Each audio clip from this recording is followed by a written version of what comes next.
Hello friends, तो कैसे हो आप सब।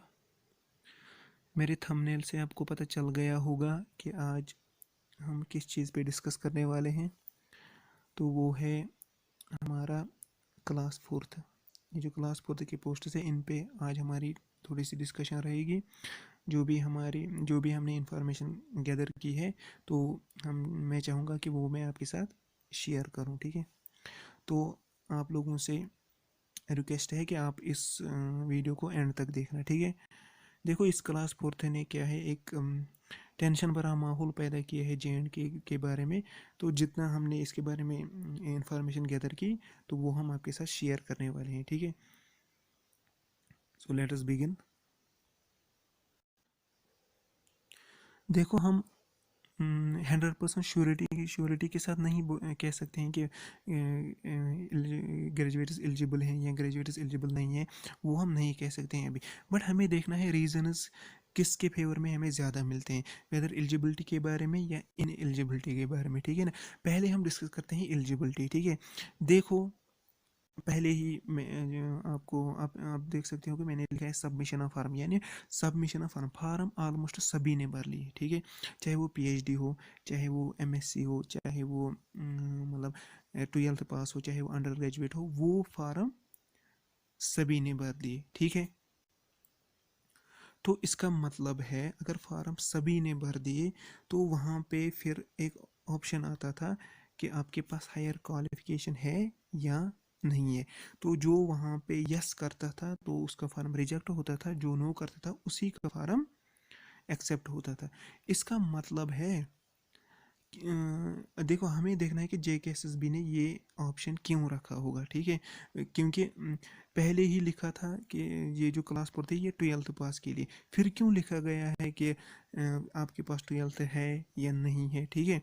इसका मतलब है इसके बारे में हमें 2-3 रीजन मिलते हैं जो मैं आपके साथ डिस्कस करूँगा। पहला तो ये, शायद JKSSB ने ये इसलिए रखा होगा ताकि बाद में कोई ये क्लेम ना कर ले कि हमें प्रमोट करो, हमारे पास ये हमारे पास इतनी एजुकेशन है, ठीक है। देखो, अगर उन्होंने ये ऑप्शन नहीं रखा होगा, सीधे ही लिखा होगा कि मतलब अगर ग्रेजुएट सीधे ही भर सकते थे फॉर्म, ठीक है। कल को वो बोल सकते थे कि हमें नहीं बताया गया कि मतलब हमें एजुकेशन की, हमें क्वालिफिकेशन की लिमिट नहीं बताई गई, ठीक है ना। बट यहाँ पे JKSSB ने क्या किया, उन्होंने एक लिमिट रखी, वो था 12th पास, ठीक है ना। तो जब आपने उस पर टिक किया, इसका मतलब है आपने बोला कि मेरे पास हायर क्वालिफिकेशन नहीं है।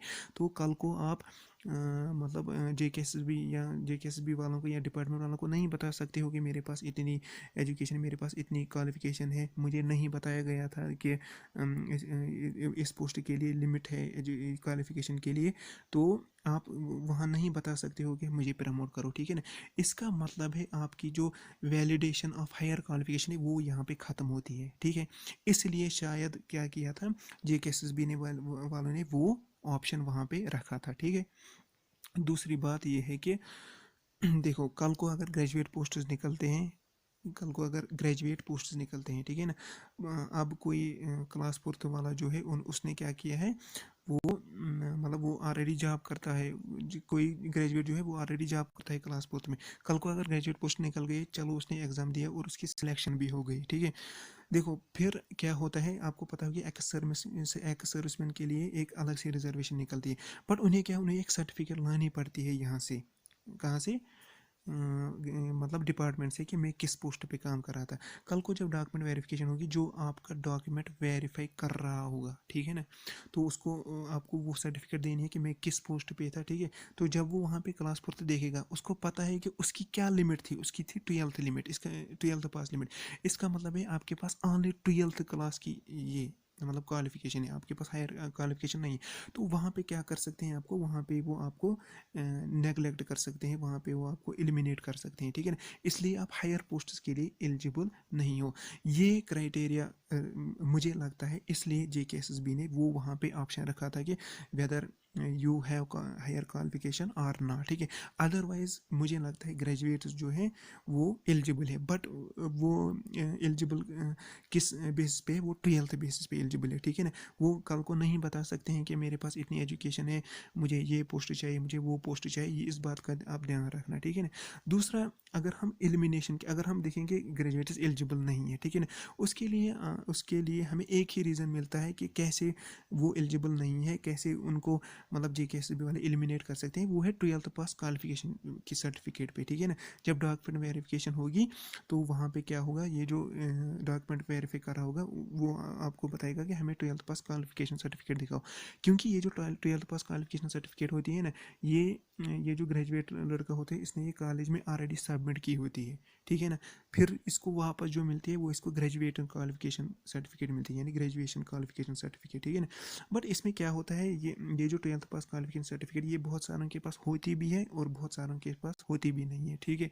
इसलिए मैं मानता हूँ कि मतलब ये उतना डिपेंड नहीं करेगा, ठीक है, ये 12th पास क्वालिफिकेशन सर्टिफिकेट, ठीक है ना।